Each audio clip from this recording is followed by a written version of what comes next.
17 వచనాలు కలిసి చదువుదాం.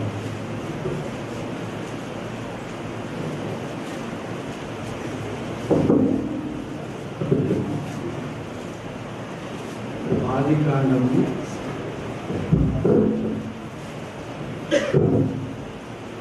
28వ అధ్యాయము 16-17 వచనాలు కలిసి చదువుదాం. Genesis chapter 28, reading all together verses 16 and 17. యాకోబు నిద్ర తెలిసి నిశ్చయంగా యెహోవా ఈ స్థలములో ఉన్నాడు, ఆయన తెలియకపోయిననుకుని భయపడి ఈ స్థలం ఎంతో భయంకరము,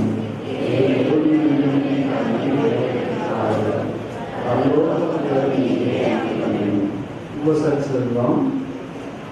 యాకోబు నిద్ర తెలిసి నిశ్చయంగా యెహోవా ఈ స్థలములో ఉన్నాడు, ఆయన తెలియకపోయిననుకుని భయపడి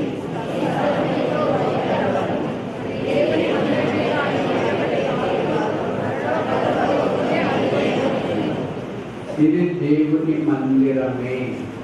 ప్రార్థన.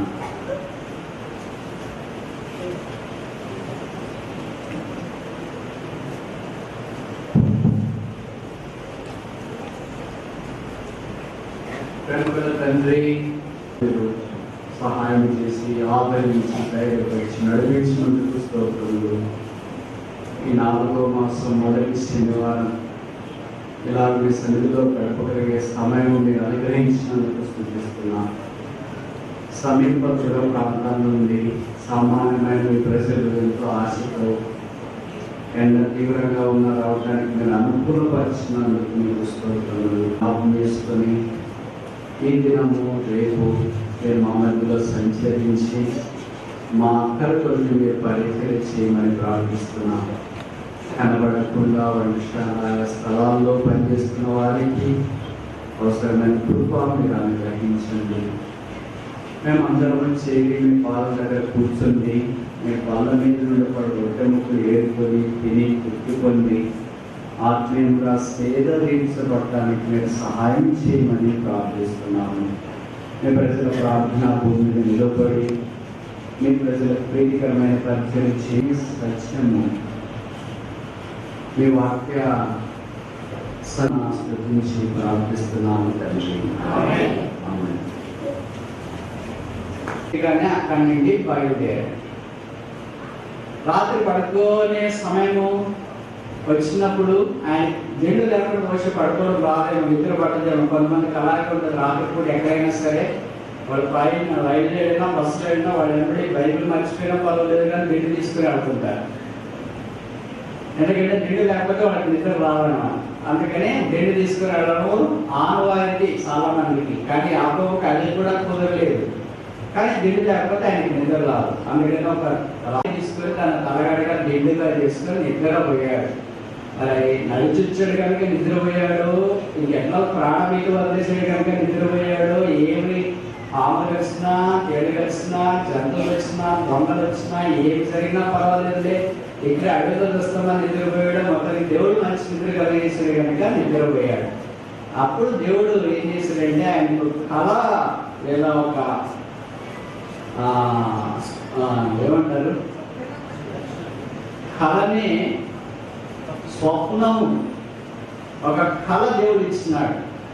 ఆ కళ అది ఇచ్చిన వేయబడింది. దాని పైన ఆకాశం మండుతుంది, దేవదూతలు ఎక్కుచ్చు దిగుచ్చు ఉన్నారు. ఆ దర్శనం అంతా ఆయన చూస్తున్నాడు. ఆయనకు చాలా అనిపించింది, ఏంటి నేను వెళ్ళే పరిస్థితి ఏంటి, నాకు వచ్చే కళ ఏంటి. సాధారణంగా మనము ఏ పని చేస్తుంటామో అలాంటి కళలు రావాలనుకుంటాం. చదువుకునే వాళ్ళకి ఏం రావాలనుకుంటారు, రేపు పరీక్ష ఏముంటే ఆ క్వశ్చన్ పేపర్ వస్తే ఎంత బాగుండే కళలో ఆ క్వశ్చన్ పేపర్ చదువుకునేది రాయొచ్చు అనుకుంటారు. పొలం పనులు చేసేవాళ్ళు ఏమనుకుంటారు, వచ్చే సంవత్సరం ఏ పంట ఏదో తెలియట్లేదు, దేవుడు కళలో చూపిస్తే ఆ పంట మా పొలంలో వేస్తాం కదా అని అనుకుంటారు.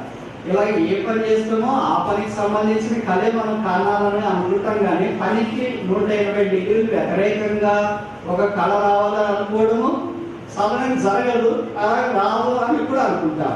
కానీ యాకోబుకి అలాంటి కళ వచ్చింది. ఏంటి తన ముందుకెళ్తున్నాడు, దేవుడు సహాయం చేస్తున్నాడు అనే కళ రాలేదు. వెనకెళ్తున్నాడు, వాడు అనగా సమాధాన పరచబడ్డాడు అనే కళ రాలేదు. ఏ కళ వచ్చిందంటే దేవుని మందిరానికి సంబంధించిన అద్భుతమైన చిన్న మనుషులే చెప్పండి, నిశ్చించాడు ఏదో కోసేపు చూసాడు, కోసేపు కూర్చున్నాడు, కోసేపు పడుకున్నాడు, కోసేపు ఇలా రకరకాలు ఉంటారు.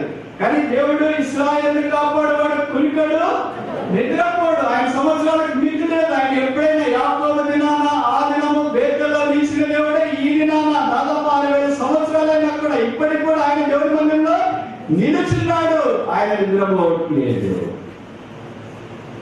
బైబిల్లో దేవుడిని నిలబెట్టి నాకు 5 సందర్భాలు మనం చూడడానికి ప్రయత్నం చేస్తాం. మొదటి సెషన్లో మొదటి చూడండి, చాలా పరిచయమైన మాటే మరొకసారి మీకు జ్ఞాపకం చేయడానికి వచ్చే ప్రయత్నం తప్ప వేరే కాదు. లూకా సువార్త 18వ అధ్యాయం 40వ వచనం. లూకా సువార్త 18వ అధ్యాయం 40వ వచనం. Gospel according to doctor Luke chapter 18 verse 40. లూకా 18:40.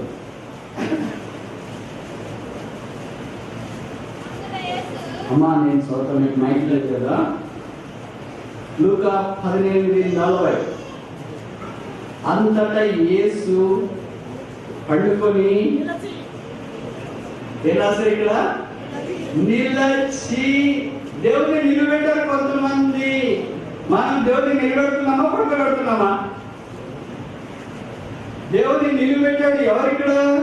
ఎరికో పట్టణం సమీపించినప్పుడు ఒక గుడ్డివాడు లోపల కూర్చుండి భిక్షం అడుగుకొని జన సమూహం అంతా అక్కడికి వెళ్తున్నారు, ఆ దారం వెళ్తున్నారు. అదేంటంటే ఎరికో. ఎరికోలో ఎలాంటి వాడు ఉంటారు, నేను ఎప్పుడు చెప్తుంటాను, మళ్ళీ ఎప్పుడు చెప్తా. ఎరికోలో ఎలాంటి వాడు ఉంటారు? ఈ దినాన సువార్త నాటిలో, అంటే ఈ దినాన్ని ఇప్పుడు కాదు, ఒక 20-30 ఏళ్ళు పెట్టా. ఎవరైనా సువార్త వాళ్ళు ఇక్కడ ఉంటే బాధపడతాను, ఎందుకంటే చూడండి మనం కరణించినాడు. ఒక 20-30 ఏళ్ళ క్రితం సువార్తమంటే భయపడే వాళ్ళు అమ్మాయిని ఇచ్చేవాళ్ళు కదా, అబ్బాయిని పోరు ఇచ్చేవాళ్ళు కదా. అక్కడ చదువు లేదు, టీచర్లు పోరు, డాక్టర్లు పోరు, తర్వాత యాక్టర్లు పోరు, నర్సులు పోరు, ఆయాలు పోరు, ఎవరు పోరు. ఆవురు ట్రాన్స్ఫర్ అయితే మాకు దావురమ్మాయి, ఆవురమ్మాయి అయితే మాకు దావురబ్బాయి అయ్యి పెళ్లి కరపని పర్వాలేదు, వాళ్ళు మాకొద్దు అనేటట్టుండే ఊరు అది. అలాంటిది ఎక్కువ ఆ దినాల్లో అక్కడ గుడ్డివాళ్ళు ఉన్నారు, కుష్ఠరోగులు ఉంటారు, కుంటివాళ్ళు ఉన్నారు, దొంగలు ఉన్నారు, దోచుకునే వాళ్ళు ఉన్నారు. వీటన్నిటికి మించి తోడు పైపెచ్చు అది దేవుని దృష్టిలో శాపగ్రస్తమైన స్థలం. కొట్టుడు కూడా ఉన్నారు, చెక్కలాంటి. ఇలాంటి స్థలానికి ఎవరైనా కడతారా? యేసు ప్రభు ఇలాంటి స్థలానికి వెళ్ళడానికి ఇష్టపడ్డాడు. అందుకే ఎరుకో మార్గాలు వెళుతుండగా దాంట్లో రకరకాల ఇందాక చెప్పారు కదా, కొట్టోడు, గుడ్డోడు, దొంగలు, ద్రోహులు, ఇలా రకరకాలైన మనుషులు ఉన్నారు. కానీ ఆ స్థలంలో ఆ దారిలో ఎవరున్నారంటే ఒక గుడ్డివాడు ఉన్నాడు. బైబిల్లో చాలా మంది గుడ్డోడు ఉన్నారు, ఆ దినాల్లో చాలా మంది గుడ్డోడు ఉన్నారు. కానీ ఒకే ఒక గుడ్డివాడు మాత్రం ఆ ఎరుకో మార్గంలో యేసు ప్రభు ఆ దాన్ని వెళ్తున్నాడు అని విన్న తర్వాత ఆ యేసుక్రీస్తు ప్రభు దగ్గరికి వచ్చి నిలబడటానికి ఇష్టపడ్డాడు. ఇంకా సాధారణంగా యేసుక్రీస్తు ప్రభు కంటే ముందు పోయేవాళ్ళు ఉంటారు కదా, కొంతమంది దేవుడి కంటే ముందు పోతారు. చూడండి 18వ అధ్యాయం 39 కూడా నేను చూస్తప్పుడు వాడు అంటే ఆ గుడ్డివాడు యేసు దావీదు కుమారుడా నన్ను కరుణించుమని కేకవేయగా ఊరకుండమని అంటే తినేస్తున్నాడు. 4వ ప్రశ్న ఏంటి? దేవుడు ఏం చేస్తుంది? మీరు ప్రశ్న మర్చిపోతారేమో. మొదటి దేవుడు ఉన్నాడా? జవాబు మీ ఊళ్ళో కూడా ఎవరన్నా అడుగుతారు మిమ్మల్ని మిరప తోటలో పనిచేసేటప్పుడు, అదేంటి పూల తోటలో పనిచేసేటప్పుడు, ఇంకేంటి తోటలో పచ్చి తోటలో పనిచేసేటప్పుడు, అటు ఇటు మీరు పొలానికి వెళ్ళి పనులు చేసేటప్పుడు ఎవరన్నా అంటారు దేవుడు ఎక్కడ ఉన్నాడు, మేము పల్లెదారులుగా ఇంటి కష్టపడి పని చేస్తుంది, ఆవిడంటే ఇంటి ద్వారా రావాల్సిన పని మీ ఇంట్లోనే ముందుగా మిరపకాయ రాసి కావాలి కాక అంటే కావాల్సిగా, పత్తి రాసి వచ్చింది కాక అంటే రావాల్సిగా, మా ఇంట్లో పిల్లలకు నోటి పుస్తకాలన్నీ 1000 రూపాయల నోట్లు అవును కాక అంటే అవ్వచ్చుగా. ఇంటి దూరం మీదకి వస్తావు అమ్మాయిని ఆయన కూడా భవిష్యత్తు దగ్గర ఉంటారు. వాళ్ళందరికీ నువ్వు ఇవన్నీ చెప్పడానికి సిద్ధపడి ఉండాలి. వాళ్ళు నోరు మోయించాలి, వాళ్ళు ప్రభు దగ్గరికి తీసుకురావాలి. ఇదంతా దేవుడు సృష్టి. దేవుడు అలా నియమించినాడు. దేవుడు ఆదవాడికి నియమించినాడు. ఆదం ఒక్కడే. అప్పుడేమి ఆ నిరుద్యోగ సమస్య కూడా లేదు, ఆయన పని చేయాల్సిన అవసరం కూడా లేదు. అలాంటి ఆదాముకే దేవుడు పని చేయమని చెప్పారు. ఇప్పుడు మనకి ఎంతో పని చేయాల్సిన అవసరం ఉంది. ఆరోగ్యం కొరకు పని చేయాలా, షుగర్ బీపీ కంట్రోల్లో ఉండడానికి పని చేయాలా, మన శక్తి కొరకు పని చేయాలా, కడుపు కొరకు పని చేయాలా, ఇవన్నీ చాలా పనులు ఉన్నాయి. మొదటి ప్రశ్న, ఎదురుపోతున్నారు మీరంతా యాకోబులో మొదటి ప్రశ్న ఏంటి? దేవుడు ఎక్కడున్నా? దేవుడు ఉన్నాడా? రెండవ ప్రశ్న ఏంటి? దేవుడు ఎక్కడున్నాడు? మూడవ ప్రశ్న ఏంటి? దేవుడు ఏం తింటున్నాడు? నాలుగవ ప్రశ్న చెప్తా, దేవుడు ఏం చేస్తున్నాడు? ఏం చేస్తున్నాడు దేవుడు? కొంతమంది అంటే ఏం చేస్తున్నాడు అని మాకు కష్టాలు పెట్టి చూస్తున్నాడు. కొంతమంది అనుకుంటున్నారు దేవుడికి నాకు ఇప్పుడు కనిపించల్లా, ఆ ఊరికి వదలడుకో, ఎందుకంటే నాకు ఈ కష్టాలు వచ్చినాయి, మా ఆయనలాగా, మా ఆవిడలాగా, మా పిల్లలలాగా, మా సంఘంలాగా, మా సేవకులు, మా బోధకులు, మా కాపలు, మా ఉపదేశం, మా ప్రపంచం వచ్చినోడికే కష్టాలు వస్తాయి. కాదరికం మాకే వస్తుంది, అనారోగ్యం మాకే వస్తుంది, మేమే బతకలేదు, ఇప్పుడు బతకలేదు కష్టమైపోతుంటే దానికి పైపెచ్చు ఇవన్నీ సమస్యలు. పిల్లలు కాలేదు, సెటిల్ కాలేదు, పిల్లలు కాలేదు, పెళ్ళిళ్ళు కాలేదు, ఉద్యోగాలు లేవు, నేను కనీసం తాగడానికి వెళ్ళేవాడి భూమి మీద, తాగడానికి వెళ్ళకపోయిన వల్ల సూర్యుడు మండి మా మీద ఉదయించి మా మీద అస్తమించేటట్టున్నాడు. ఇవన్నీ కష్టాలు ఎక్కడ భరించాలా? దేవుడికి కనపడాలా? ఉద్యోగాలు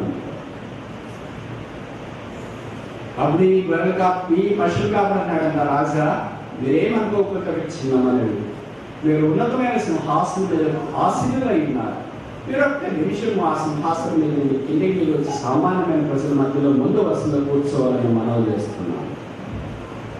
రాసన్నాడు, సరే ఒక నిమిషం వెళ్తే వచ్చి కూర్చుంటారు. రాజు వచ్చి ఆ సింహాసనం మీద ఉంటే ముందు వరుసలో కుర్చీ కాలేదంటే అక్కడికి వచ్చి కూర్చున్నాడు. ఈ పశువులు కాపాడండి ఆ కుర్చీ మీద కూర్చొని, ఈ ఒక్క నిమిషం నేనే రాస్తున్నాను. రాజు గారికి చెప్పారంట, రాజా దేవుడు ఏం చేస్తున్నాడు అని అడిగారు కదా మీరు. దేవుడు ఏం చేస్తున్నాడంటే రాజులను సామాన్యులుగా చేస్తున్నాడు, సామాన్యులను రాజులుగా చేస్తున్నాడు. ఇదంతా ఒక్క నిమిషంలో చేస్తున్నాడు. ఈ మాట అన్న చెప్పింది కదా సునీల్ మొదటి గ్రంథంలో, దీనులను దరిద్రులను పెంట కుప్పలో నుండి వాళ్ళు తీసి వారిని ఒక సింహాసనం మీద కూర్చొని పెడుతున్నాడు. అక్కడ నుండి క్షణంలో ఒక్కసారిగా తోసేస్తున్నాడు. This what God is doing. దేవుడు చేసేవాడు. ఇప్పుడు ఈ గుడ్డివాడు కళ్ళు తెరవబడి దేవుడిని అంగీకరించి దేవుడి సన్నిధిలోకి తీసుకురాబట్టి మనం చూడవచ్చు.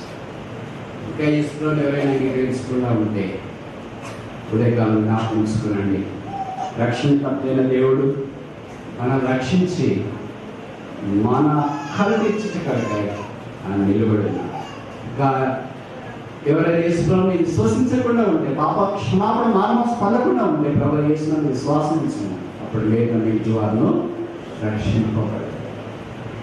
మనం ఒక మాట గురించి చూడడానికి ఆరంభించిన ఏంటది? నిలచి.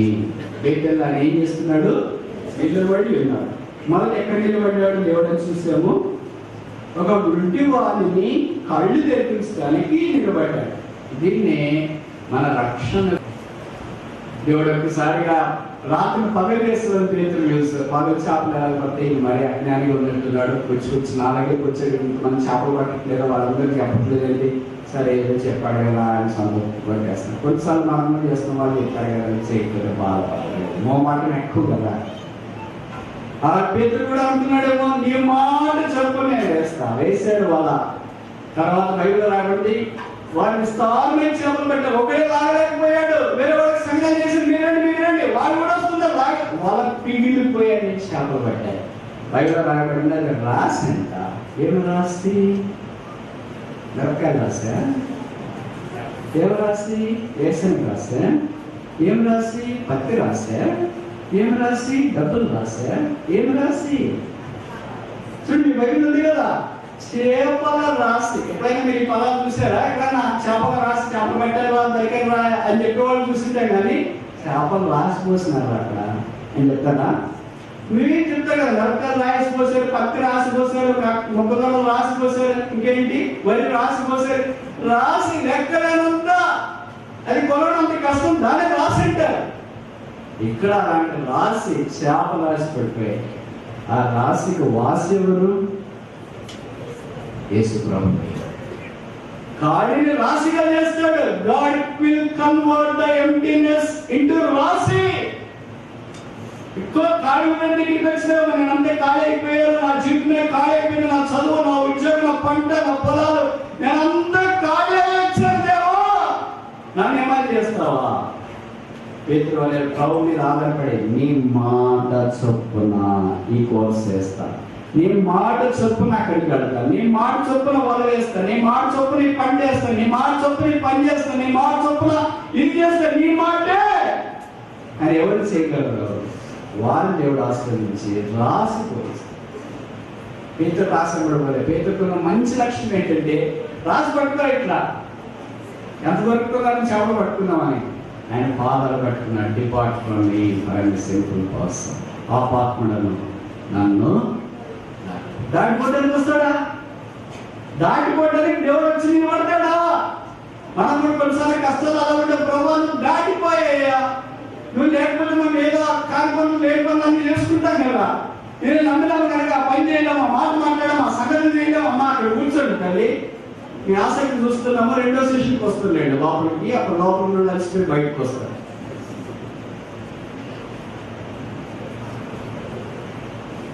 దేవుడు ఆకాశం నిచ్చిన పైన నిలిచి మొదటి ఈ స్టడీ దేర్ ఫర్ సాల్వేషన్, మనకు రక్షణ కొరకు ఆయన నిలబడ్డాడు, గుడ్డు వాడిని నిలబెట్టాడు. రెండవది మన అక్కడ తీర్చుట కొరకు study there for our supply ఆయన నిలిచినాడు. చూడండి, తొందరగా చూసి ముగిస్తాము. మూడవది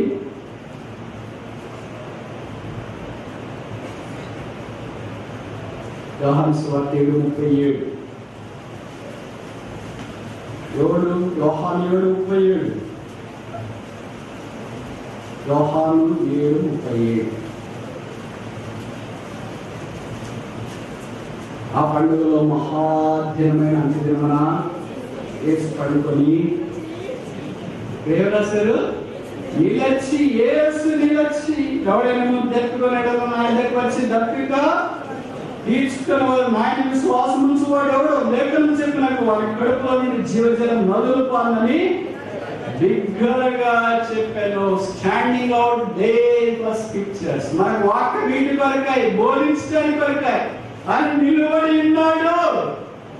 ఎవడైనా నువ్వు దప్పికొని ఎడలా ఎక్కడికి రావాలా? గుంటూరు జిల్లాలో ఏమంటారు కాబట్టి చెరువులేనా? గుంటూరు జిల్లా చెరువులు ఊరికి ఒక చెరువు పెట్టింటారు కదా.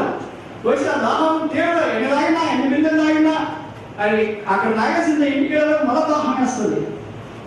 దానికి అక్కడే నాకు వచ్చిన సమయస్థితి అన్నాడు కదా, అమ్మా నేను ఇచ్చి నీళ్ళు త్రాగవాడు మారేడు. అప్పుడు ఆమెకి ఆశ కలిగిందయ్యా, అలాంటి నీళ్ళు ఉన్నాయా? మా ఊళ్ళో తాగేవాళ్ళు తప్పకేస్తున్నాయేంటి? అంత తాగినా దాహం తీరట్లేదేంటి? దాహం తీరే నీళ్ళు తీరుస్తున్నాడా? ఏం తీసుకురమ్మంటారు మరి? ఫ్రిజా, కూలరా, మిక్సీనా, ఉండనా, బాననా, కడవనా, ఏం తీసుకురమ్మంటారు? వేసుకోవాలన్నాడు. ఏం అక్కర్లేదు, ఉన్న కడవ కూడా అక్కడ పెట్టేసుకమ్మా. అందుకని వేసుకోవాలన్నాడు. నేను ఇచ్చిన నీళ్ళు కావాలి మరెన్నాడు. ఆ ఉడికి వచ్చే నీళ్లు నేనే, దాహము గల వాళ్ళ నీళ్ళే ఎదకు, ఆ నీళ్ళే వేసుకోవాలి. ఆ నీళ్ళే దేవుడు వాక్యం, ఆ నీళ్ళే పరిశుద్ధాత్మ దేవుడు. కనుక ఆ యేసుక్రీస్తు వారు పండుగ దినమైన మహాదేవుడు నిలిచి ఎవరైనా చెప్పుకోరంటే నా దగ్గర నుండి ఆయన ఎందుకు శ్వాసం ఉంచిన వాళ్ళలో నుండి జీవజల నది కాదు, ఇక్కడేం రాశారు? Reverse of water. బహువచనం రాశారు, ఏకవచనం కాదు. మా దగ్గర కాలువలే వెళ్ళిపోతే నదులు ఎలా వస్తాయి? కాలువలన్నీ సస్యశ్యామలంగా ఉన్నప్పుడు ఎవరికి దొరకరు. రెండు మీటింగ్ పడుతుంది, వాళ్ళని కాలువ నీళ్ళు ప్రవహిస్తుంది, మా వాళ్ళు పంటలు వేసారు, పొలాలు వేసుకున్నా అక్కడికి వెళ్ళి పని చేసుకోవాలి కదా. నీళ్ళు ఉన్నప్పుడు నీళ్ళు లేకపోతే తర్వాత మనం పని చేసుకోవడానికి పని కొట్టించేవాళ్ళు ఎవరు ఉండరు కదా, పొలాలు కూడా పడవు కదా. కానీ నీళ్ళు ఉన్నాయండి. ఇప్పుడు ఇంతమంది వచ్చినారంటే కాలువలో నీళ్ళు ఆగిపోయింది.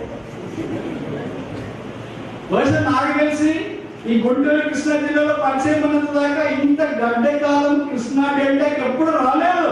భవిష్యత్తేనేమో కనీసం తాగడానికైనా నీళ్ళు ఉండేది, పంట పొలాలకు లేకపోయినా. నాకు తెలిసి 27 నీళ్ళు వస్తున్నా గుంటూరు జిల్లాకి.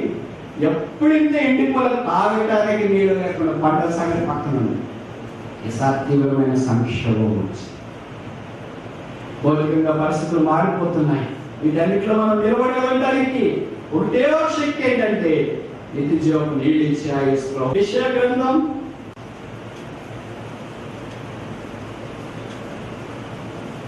యెషయా గ్రంథం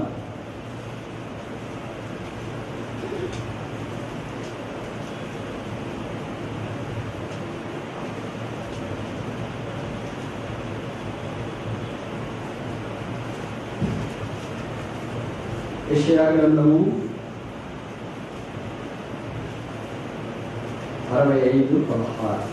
యెషయా 65:16.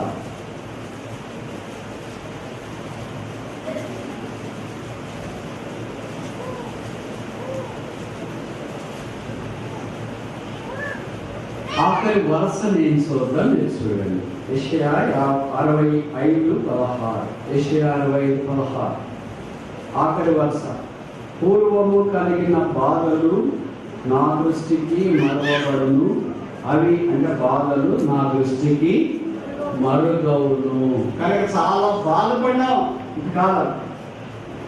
ఈ సంవత్సరం 3 మాసాలు కూడా చాలా బాధపడినాడు. ఇక్కడ కూర్చున్నారు వాడు అనుకుంటున్నారు మా బాధ దేవుడికే తెలుసులే అని.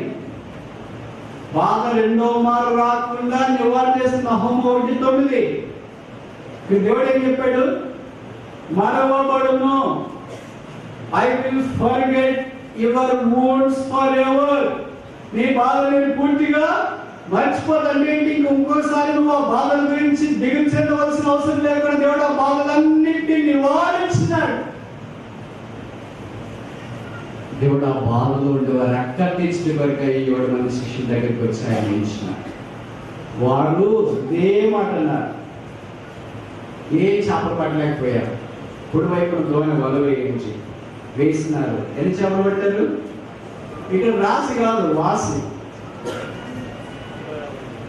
153.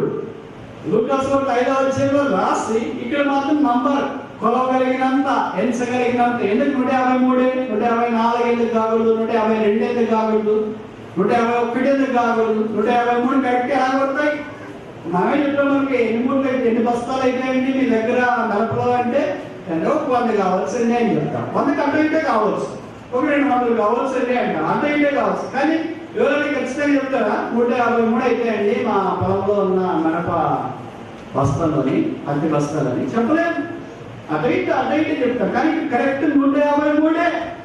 153 ఏం జ్ఞాపకం చేస్తాయి? ఇవ్వకుంటే చెప్తా, 3 విషయాలు జ్ఞాపకం చేస్తాయి. మొదటిది ఏంటంటే 100 + 50 + 3. 100 ఏంటి? దేవుని యొక్క సంపూర్ణత. ఒక మనిషికి 100 గొర్రెలు ఉండేను. ఒక మనిషి పొలంలో విత్తనాలు విత్తడానికి వెళ్ళాడు. అది 30 రంతులు, 60 రంతులు, 100 రంతులు ఫలించింది. కనుక 100 అనేది సంపూర్ణం, దేవుని సంఖ్య. 50 ధర్మశాస్త్రాన్ని జ్ఞాపకం చేస్తుంది. అందుకే అబ్రహాము దేవుడి సన్నిధిలో సొదొమ గొమొర్రా కొరకు ప్రార్థన చేసినప్పుడు, ప్రభువా 50 మంది ఉంటే ఈ సొదొమ గొమొర్రాను కాపాడవా అంటే దేవుని యొక్క సంపూర్ణత ప్లస్ ధర్మశాస్త్రం కలిసి, ఈ ఇద్దరు కలిసి +3. 3 తండ్రి అయిన దేవుడు, కుమారుడైన దేవుడు, పరిశుద్ధాత్మ. కనుక ఇవన్నీ జ్ఞాపకం చేసేది భవిష్యత్తు 153. ఇది ఒక భావం. రెండో భావం ఏంటంటే అక్కడ 153 రావడానికి 10 + 7 ఎట్లా వస్తుంది తర్వాత చెప్తాం. 10 ధర్మశాస్త్రాన్ని జ్ఞాపకం చేస్తుంది. 7 కృప, సంపూర్ణ సంఖ్య దేవుని జ్ఞాపకం చేస్తుంది. 10 + 7 = 153. నేను ఈ మాట చెప్పాను అనుకో, లెక్కలకి ఆలోచించడా అని తెలియం కాలేదు. అందుకే నేను ఇక్కడ ఉన్నా, లేకపోతే ఎవరికే తెలియదు. నేను కూడా 10 + 7 153. ఎలాగైతుందంటే ఇప్పుడు చెప్తా. 1 నుండి 17 దాకా మీరు ప్లస్ లేదు. 1 + 2 + 3 + 4 + 5 + 6 + 7 + 8 + 9 + 10 + 11 12 13 14 15 + 16 + 17 153. వస్తుందో రాదో లెక్కేసి తర్వాత చెప్పండి. వస్తే చెప్పండి, రావచ్చు. మూడో భావం ఏంటంటే 153. ఎందుకున్నాయంటే బహుశా సముద్రంలో 153 రకాల చేపలే ఉన్నాయి. ఒక్కొక్క రకం నుండి ఒక్కొక్క రకం వచ్చిండొచ్చు. ఇప్పుడు మనమే రకం అంటే 154వ రకం. అర్థమైంది అనుకుంటా. ఒక్కొక్క రకం ఇదంతా సంఘం జ్ఞాపకం చేస్తుంది. సార్వత్రిక సంఘం 153 చేపలు బట్టి కాల్చుకొని తినేసి వెళ్ళిపోయింది కాదు. దేవుడు వారి ద్వారా అపోస్తలుల కార్యాలు ఏం చేయబోతున్నాడో సమరయ, గలిలయ, యెరూషలేము అన్ని ప్రాంతాలంతా సువార్తగా ప్రకటించబోతున్నాడు. అవన్నీ వాళ్ళకి 153 చేపలనే చూపించినాడు. వాళ్ళకి చేపలు కనుక వాళ్ళకి అవే కనిపిస్తాం. మన దగ్గరికి వస్తే వారికి మరొక రూపంలో చూపిస్తున్నాడు, పత్తి రూపంలో చూపిస్తాడు. ఎందుకంటే గుంటూరు జిల్లాకి అవే ఫేమస్. రాయలసీమకి వస్తే వాళ్ళ రూపంలో చూపిస్తాడు, కోస్టేరియాకి వస్తే వాళ్ళ రూపంలో చూపిస్తాడు, తెలంగాణకి పోతే సాఫ్ట్వేర్ ఇలా ఏ ప్రాంతానికి వెళ్తే ఆ ప్రాంతం, ఢిల్లీకి వెళ్తే అక్కడ ఆలు పరోటా రూపంలో చూపించవచ్చు. ఇక్కడ వీడికి చేపల రూపంలో ఎందుకు చూపించాడంటే మీరు కొంతకాలం తర్వాత సంఘాలు పనిచేస్తారు, రకరకాల ప్రజలు ఆ సంఘంలో వస్తారు. 5వ అధ్యాయంలో సువార్తలో వల తెగిపోవడానికి రెడీ అయింది, కానీ ఇక్కడ వల తెగలేదు. అర్థమైంది నేను చెప్పే మాట? అంటే సంఘంలో ఇంకా ఖాళీ ఉంది. 153 మంది వచ్చిన ప్రతి వంశం, ప్రతి భాష, ప్రతి కులం, ప్రతి ప్రాంతం, ప్రతి దేశం, ప్రతి స్థలం, ప్రతి రంగు, ప్రతి రుచి, ప్రతి వాసన నుండి మనుషులు వచ్చినా ఇంకా ఇంట్లో స్థలం ఖాళీ. ఇది నాకు చాలా చిత్రం ఏంటంటే అన్ని నిండిపోయాయి. చూసిన రాకపోతుల చేత సాయంకాలం బార్ నిండినాయి, ఆటగాళ్ళ చేత మైదానాలు నిండినాయి, ప్రేక్షకుల చేత సినిమా హాల్స్ నిండినాయి, ప్రేమ పక్షుల చేత పార్కులు నిండినాయి, దంపతుల చేత బీచ్లు నిండినాయి, ప్రయాణికుల చేత బస్సులు నిండిపోయినాయి, రైళ్లు నిండిపోయినాయి, విమానాలు నిండిపోయినాయి, కూలివారి చేత పొలాలు నిండిపోయాయి, రోగుల చేత ఆసుపత్రులు నిండిపోయాయి, ఖైదీల చేత జైలు నిండిపోయాయి, విశ్వాసం చేత మందిరాలు ఎప్పుడు నిండిపోబడతాయి. ఇది దేవుని మందిరమే. 4 సంగతులు చూసాం ఇక్కడ. దేవుడు ఇల్లు బడి కొనుడు చేస్తాను. మొదటికి ప్రార్థన చేసుకుందాం. మోకరించండి. పరలోకమున్న తండ్రి, పరిశుద్ధుడైన దేవా, జీవం కలిగిన తండ్రి, మహిమ కలిగిన దేవానికి వందనాలు స్తోత్రాలు. ప్రభా తండ్రి, మరి బేతేల్లో మరి 3 దినాలు మరి కోరిక కొరకే సంఘం ఆదిగా నీకు ప్రార్థించిన మీరు అనుగ్రహిస్తూ వచ్చిన ఈ కోరికను బట్టి కొన్నాను. మొత్తం నేను సహాయపడుతూ వచ్చాం. ఈ మీ దాసు మరి తండ్రి మీరు అది తీసుకొచ్చి మన సెక్షన్లో నువ్వు మాట్లాడుతూ వచ్చిన మాటలు బట్టి కొన్నాను. అవును ప్రభు, దేవుడి మందిరంలో దేవుడు నిలిచి ఉండు. ఓ ప్రభా, 5 విషయాలు 5 రకాలుగా ప్రభా తండ్రి నిజంగా ఈ ప్రజలైన వారిని ప్రభా తండ్రి మరి ఇంకా కూడా ప్రభా నిలుచుకోవడానికి ప్రభా నిలిచి స్థలమని ప్రభు మాట్లాడుతూ మాటలు పెట్టుకున్నారు. ప్రభా తండ్రి ఇవి నిన్న మాకు మేము ఆ రీతిగా ఓ ప్రభా తండ్రి మా దేవుడు మాతో కూడా నిలిచి ఉన్నాడని ప్రభా ధైర్యంతో ముందుకు సాగిపోవడానికే ప్రభా నీ మాటలను అందిస్తూ వచ్చాను. నీ గుణాలిస్తూ ప్రభా నీ మయపరుస్తూ ఆరాధిస్తూ వచ్చిన ప్రజలను బట్టి స్తుతిస్తూ యేసుక్రీస్తు వారి శ్రేష్ఠమైన నామములో ప్రార్థించి స్తుతించి వేడుకుంటున్నాము తండ్రి. ఆమేన్.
అలాగే బిఎస్సి నర్సింగ్, ఏజీబీఎస్సి, ఇలాగ రకరకాల కోర్సెస్ కొరకు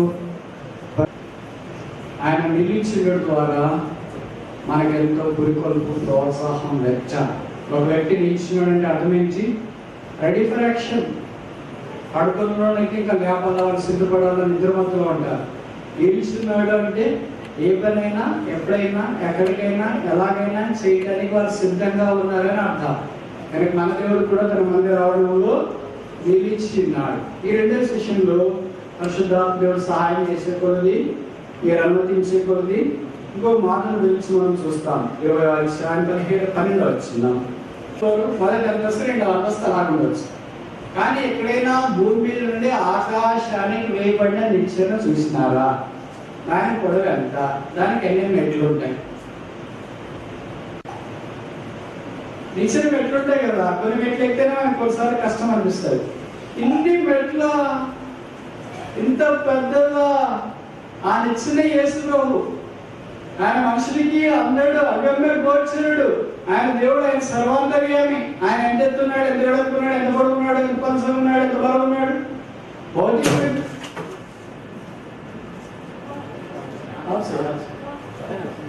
భౌతికంగా చూస్తే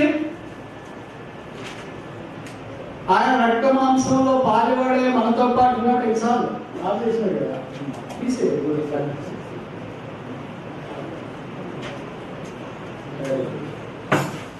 రక్త మాంసంలో పాలువాడే ఈ భూమి మీదకి వచ్చినప్పుడు ఆయన ఎత్తు దాదాపు 6 అడుగులు, ఆయన బరువు దాదాపు 80 కేజీలు, ఆయన బ్లడ్ గ్రూప్ O పాజిటివ్. ఇవన్నీ మానవ సంబంధమైన ఆకారముతో ఆయన భూమి జీవించినప్పుడున్న సంగతులు, చరిత్రకాలం చెప్పేది. అలాగే యేసుక్రీస్తు ప్రభువారు ఈ నిత్యంగా ఆయనే, అలాగే దేవుని మందిరంలో ఆయన నిలిచున్నాడు. ఆ నిలిచుంటే ఆయన ఒకటే కాదు, ఇక్కడ ఏం రాశారంటే దేవదూతలు దిగుతూనే ఎక్కుతున్నారా, ఎక్కుతూ దిగుతున్నారా? ఎక్కుచూ దిగుతున్నారంటే ఎప్పుడు దిగారు? దిగితే కదా ఎక్కడానికి. వాళ్ళ ముందు కూడా కాదు, మన వాళ్ళు భూ సంబంధమైన వాళ్ళు కాదు, వాళ్ళు దేవుడితో ఉండేవాళ్ళు, వాళ్ళు పర సంబంధమైన వాళ్ళు. మరి వాళ్ళు ఎప్పుడు దిగారు? వాళ్ళు పల్లకంలో ఉండేవాళ్ళు కదా, వాళ్ళు ఊరే పల్లకం కదా. ఎప్పుడు దిగారు ఎక్కడానికి? చెప్పట్లేదండి. ఎప్పుడు దిగారు? వారు దేవుడితో పాటే ఈ భూమికి దిగి వచ్చినారు. ఆదికాండం మొదటి అధ్యాయము 2వ వచనానికి చాలా తేడా ఉందని బైబిల్, అంటే చాలా కాలం గడిచిపోయిందని బైబిల్ పండితుల అభిప్రాయం. అలసిపోతే చాలా మంది దేవతలు దిగి వచ్చినారండి. అవిధేయత కొరకే పాపం చేసిన వారంతా అక్కడికి వెళ్ళిపోయారు. పాపం చేయకుండా దేవుని భయభక్తులతో ఉన్నవాళ్ళు అలాగే నిలిచినారు. దేవుడితో పాటు వారు మీద దిగి వస్తున్నారు. వారు మన అక్కడ తీర్చడానికి వచ్చినారు. అంటే ఇప్పుడు నేను ఈ మధ్యన చెప్పేది ఏంటంటే, యేసు ప్రభువు వారు ఈ భూమి మీద మానవాకారంలో ఉన్నప్పుడు ఈ నిచ్చెన మీద దేవదూతలు ఎలాగ ఎక్కుచూ దిగుచూ ఉన్నారు, ఆయనప్పుడు కూడా ఆయనతో పాటు ఉన్నారు. అవి కనీసం బైబిల్లో 5 సందర్భాలు ఉన్నాయి. అవి నేను మీకు మధ్యాహ్నం తెలియచేయాలని కోరుతున్నాను.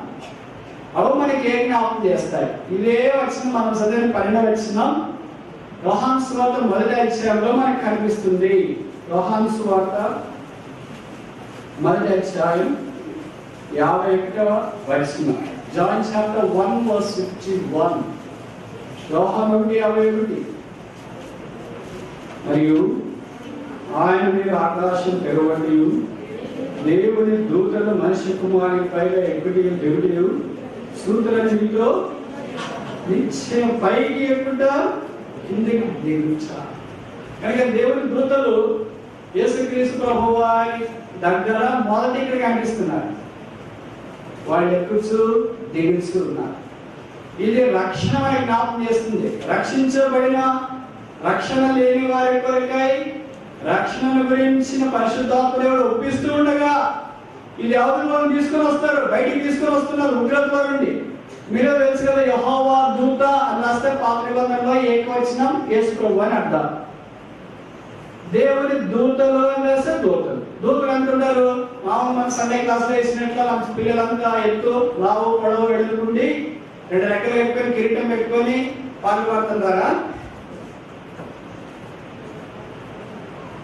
దూతలు చాలా బలమైన వాళ్ళు. మీరు కొంతమందికి ఇంటర్నెట్ పరిచయం ఉంటుంది కదా, ఇంటర్నెట్లోకి వెళ్ళి మీరు గూగుల్ సర్చ్ ఇంజిన్లో నాసా పిక్చర్స్ ఆఫ్ ఏంజిల్స్ అని టైప్ చేస్తే మీకు కొన్ని పిక్చర్స్ వస్తాయి. దేవదూతలు ఎలా ఉన్నారో ఫోటో తీస్తున్నారు. ఎక్కడ తీసినారో తెలియదు, ఎక్కడ కనిపిస్తున్నారో వాళ్ళకి దేవదూతలు తెలియదు కానీ వాళ్ళు పిక్చర్ తీస్తారు. చాలా పెద్దది. చంద్రమండలం చూస్తే మన భూమి మీద మనుషులు ఎలా కనిపిస్తారు? భూమి ఎలా కనిపిస్తుందో తెలియకపోతే భూమి మీద మనుషులు ఎలా కనిపిస్తారు? అంత చిన్న మాకుంటే దేవుడు చాలా చాలా చాలా చాలా పెద్దడు. అలాంటి దేవుడు దేవుడి మందిరావడంలో ఎస్లో ఎక్కడుంటే అక్కడ దేవుడి మందిరావడంలో మన కొరకే సహాయపడడానికి వాళ్ళు కనిపిస్తున్నారు. ఇక్కడ దేని కొరకు? రక్షణ కొరకు. ఇంకా రక్షించబడవచ్చు. పాపక్షమాపణ మానవసు పొందొచ్చు. పర్వాలేదు, ఇప్పుడే ఎందుకు రక్షించబడాలి, ఇప్పుడే ఎందుకు వేసుకోవాలి నమ్ముకోవాలా? చాలా డబ్బు ఉన్నాయి, చాలా ఆస్తుంది కదా, చాలా అందం ఉంది, వయసు ఉంది, తర్వాత ఇక పొలాలు ఉన్నాయి, ఆస్తులు అన్నీ ఉన్నాయి, ఎన్నైపోయిన తర్వాత వేసుకున్న గురించి నేను కుడివైపు దొంగ వారి ఆలోచిస్తానంటే దొంగ నేను కుడివైపు సిలువ వేయటాను. ఒకళ్ళు దొంగ అయినా నేను కుడివైపు సిలువ వేయటానికి వేసుకోవాలి, ఇంకా సిలువ వేసుకునే స్టేజ్లో వెళ్ళి ఆయన ఆరోహణమయ్యాడు. కానీ నీకు ఆఖరి అవకాశం వస్తుందని అనుకోడు వల్ల కుదరిపోవచ్చు. వస్తే చాలా ధనవంతుడు, గుంటూరు జిల్లా అయినా అనుకుంటా, మిరప తోటలు 10 తోటలు అన్ని విస్తారంగా పండించి డబ్బులు ఎక్కువ వచ్చి మామూలు మన గిడ్డెక్కువలో డబ్బు ఇదేంటి మిరప పత్తులు ఇలాంటి ఆయన డబ్బులే స్టోర్ చేస్తారు. స్టోర్ చేసి ఇవన్నీ ఏం చేయాలని ఆలోచిస్తూ ఒక రోజు వాకింగ్ కడుతున్నాడు. చాలా 1 కిలోమీటర్ 2 కిలోమీటర్లు పోయిన తర్వాత మాట సంహారకుడు వచ్చినాడంట. ఎంపీ వర్షాలు, 4వది ఆయన చిత్తం నెరవేర్చువారు, 5వది ఆయన యొక్క పరిచారకులు. వీళ్ళు ఏమంటారంటే దూతలు. ఇలాంటి వాళ్ళు ప్రకటనలో కనిపిస్తున్నారు. 2వ అధ్యాయం 3వ అధ్యాయం. సంఘపు దూతకి ఇలాగూ వ్రాయము. సంఘపు దూత అంటే అక్కడేమి దేవుని దూత కాదు. అక్కడ సంఘంలో ఇలాంటి వాళ్ళు కొంతమంది ఉన్నారు. ఎలాంటి వాళ్ళు? ఆజ్ఞకు చూపించేవాళ్ళు, వాక్యం నెరవేర్చేవాళ్ళు, బలశోధులు, ఆయన చిత్తం చేసేవాళ్ళు, ఆయన పరిచారకులు. కొన్ని సంఘాల్లో కొంతమంది ఉన్నారు, వాళ్ళే శేషం. వాళ్ళ ఎక్కడున్నారో మనకి తెలియదు. బహుశా దేవుడే వాళ్ళని చూస్తున్నాడు. వాళ్ళ దేవుడు దేవుని యొక్క వాక్యాన్ని అలాగే చేయడానికి వారు ఇష్టపడేవారు. అలాంటి దేవదూతలు పరిచారకులు చేసుకోవాలి. ఇదేనా మనం అలాంటి వాళ్ళు ఉంటే దేవుడి దూతలు మనకు కూడా పరిచయం చేయడానికి దేవుడు సిద్ధపరుస్తాడు. మనకు పరిచయం చేసేది భౌతికంగా కనిపించే మనుషులే కనిపిస్తుంది. మాకు బాగా ఎవరు రాలేదు, ప్రార్థనే చేయలేదు. రావాల్సిందే, చేయాల్సిందే, కానీ కొన్ని సందర్భాల్లో చేయరు. మనకి అంత అసూయ ద్వేషాలు కుళ్ళు కదా. ప్రార్థన చేస్తే మనం ప్రార్థన చేస్తే వాళ్ళు బాగా అవుతారో మనం ఫీల్ అవుతాం, కానీ మనం ప్రార్థన చేస్తే వాళ్ళకి ఇంకా ఎక్కువ అవుతుందని చాలా మందికి తెలియదు. ఇంకా రాకపోయినా వేలు అనుకోవాలా, వస్తున్నారో మంచిది, రాలేదో పర్వాలేదు. మనం ఇలాంటి చిన్నదానికే ఫీల్ అవుతాం. మా ఇంటికి ప్రార్థనకి రాలేదు, మా ఇంటికి ప్రార్థనకి రాలేదు, మా ఇంటికి ప్రార్థన రాలేదు, మా ఇంటికి ప్రార్థన రాలేదు. ఇట్లా పెట్టుకొని మనసులో బీపీ ఎక్కువ, షుగర్ అయిపోయి హాస్పిటల్కి పోయి అన్నా ఏమైందమ్మా? ఏమి కాలేదు. ఏ ఒక చిన్నదానికి ఎంత గోల్తో పోయేదానికి గొడ్లి అంతేనా, చిన్న స్పూన్తో పోయేదానికి ఇంత భరించడానికి ఇంత మోసుకొని ఉంటాం. కనుక అన్నీ చేయాల్సిన పని లేదు. మొట్టమొదటి ప్రధాన యాజకుడు, మొదటి సేవకుడు, మొదటి ప్రచారకుడు, మొదటి మనకు సమీపంలో వ్యక్తి యేసుక్రీస్తు ప్రభువే చాలిన సరిపోయిన ప్రధాన యాజకుడు. ఇంటి ప్రధాన యాజకుడు మనకు సరిపోయి కనుక ఆయన దగ్గరికి వచ్చి ఆయన కొరకే మనం జీవించడానికి, ఆ తర్వాత మనకు మనుషులకు సహాయం చేసేవాడు మంచిది, లేకపోతే పర్వాలేదు. మనం ఎక్కడున్నా ఏం చేస్తున్నా దేవుడు మనకి ఇచ్చిన దాంట్లో మనం కలిగి ఉంటానికి సంతృప్తి కలిగి ఉండడానికి ఇష్టపడాలి. వేరే దాన్ని ఏదో మనం ఆశించకూడదు, వేరే రాకూడదు. ఒక పిల్లవాడికి స్టూడెంట్ చదువుకునే దినాల్లో రాష్ట్రంలో ఉంటే ఇప్పటికేదో బాగాలేకపోతే డాక్టర్ దగ్గరికి వెళ్ళాడు. డాక్టర్ గారు అడిగారంట, బాబు నువ్వు ఏ షాంపూ వాడతావంటే పీకే నంబియా, ఏ సబ్బు వాడతావంటే పీకే నంబియా. ఏ బ్రష్ వాడుతుంటే పీకే నంబిఆర్, ఏ టూత్ పేస్ట్ వాడుతుంటే పీకే నంబిఆర్, ఏ చెప్పులు వాడుతుంటే పీకే నంబిఆర్, తర్వాత ఏ వస్త్రాలు వేసుకుంటే పీకే నంబిఆర్. పీకే నంబిఆర్ అనేది ఇంటర్నేషనల్ బ్రాండ్ బాబు. ఈ మధ్యలో గుర్తుకొచ్చిందా ఫ్లిప్కార్ట్ అమ్మవలసిన అంటే కాదు సార్ మా రూమ్మేట్ అన్నాడు. నేను చెప్పిన మాట. కానీ మనం ఉంచుకోవు, మన పక్కన అంతా మనకి కావాలా. ఎవరు మనకి ఏది ఇచ్చినా దాంతో మనం సంతృప్తి కలిగినప్పుడు ఎవరితో మనం పరిచయం చేయాలి. 40 రోజులు యేసుక్రీస్తు ప్రభువు శోధించేవాడు. శోధన సహించేవాడు. కనుక మనం శోధన సహించడానికి ఇష్టపడినప్పుడు ఎవరి దూతలు మనకి పరిచయం చేస్తారు. అనేకసారి మనం మర్చిపోతాం. ఇది దేవుడి మందిరమే. 2 విషయాలు ఇచ్చిన. మొదటి నుంచి దేవుని మందిరంలో దేవతలు రక్షణ దగ్గర మనకి కనిపిస్తున్నారు, సాల్వేషన్. రెండో దగ్గర కనిపిస్తున్నారు, పరిచర్య చేస్తున్నారు, సర్వీస్. 3వ దగ్గర చూడండి, 1 తిమోతి 3వ అధ్యాయము 16వ వచనం. 1 తిమోతి 3:16. 1 తిమోతి 3:16. నిరాక్షేపముగా దైవభక్తులు గురించి మను గొప్పదైనది. ఆయన సశరీరుడిగా ప్రత్యక్షుడయ్యను, ఆత్మ విషయమున నీతిపడని తీర్పునందెను, దేవదూతలకు కనుక ఆయన దేవదూతలు కనపడ్డాడు. ఆయన పరిశుద్ధుడిగా కనిపిస్తున్నాడు. దేవదూతలు యెషయా గ్రంథం 6వ అధ్యాయం చూస్తాం, పరిశుద్ధుడు పరిశుద్ధుడు పరిశుద్ధుడని మానక ఆయన స్తుతిస్తూ వచ్చినాడు. ఇదేమి జ్ఞాపకం చేస్తుందంటే మనకి పరిశుద్ధత, సైంటిఫికేషన్, పరిశుద్ధతను తెలియజేస్తుంది. యేసు ప్రభువే మన పరిశుద్ధత. మనం రక్షించబడిన వెంటనే యేసు ప్రభు మార్చుకోవడం, వేసుకోవాలని నేను పరిశుద్ధమైన మీరును be holy as I am holy. ఆయన నాకు చెప్పలేదు. రాజకీయ నాయకులు లోకంలో ఉన్నాడైతే లేనివన్నీ చెప్తుంటారు మనకి. కానీ యేసు ప్రభు అలా కాదు. ఏది చేస్తున్నాడో ఎలా ఉన్నాడో అదే మనకి చెప్పాడు. ఆయన పరిశుద్ధుడు. కానీ ప్రమాణుడు ఎలా ఉండమన్నాడు? పరిశుద్ధుడిగానే ఉండమన్నాడు. అనేక సార్లు అలా ఉండలేము, మొదట్లో ఉండలేము. కానీ పోను ఉండాలి కదా, ప్రయత్నం చేయాలి కదా, కావాలనుకోవాలి కదా.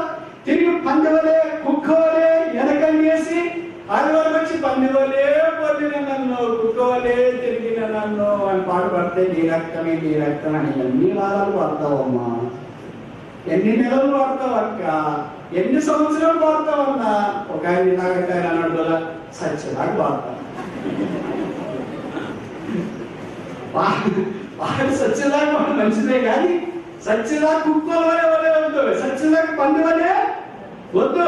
ఆ పాట వేసుకునే రక్తం అవసరం, సత్యదాకా రక్తం అవసరమే, అవసరం లేదని కాదు. కానీ అన్ని రోజు అడవి పంది వల్లే జీవించి, లేదా ఊరి పంది వల్లే జీవించి, రకరకాల పందుల వల్లే జీవిస్తే ఎప్పుడలాగుంటే మన జీవితం మారదు కదా. ఒకే రోజు మారము, క్రమముగా మారు. శివుల దగ్గరికి వచ్చినప్పుడు, రక్త ప్రోక్షణ దగ్గరికి వచ్చిన క్రమముగా మారుతుంది. మీరు కొంతమందికి తెలుసు, మన భారతదేశపు రాష్ట్రపతి అనుకుంటా శంకర్ దయాళ్ ఆయన పిల్లేడు. ఆయన చాలా భక్తి ఎక్కువ. పిల్లలు వేయాలనుకుంటారు. ఒకసారి తమిళనాడులో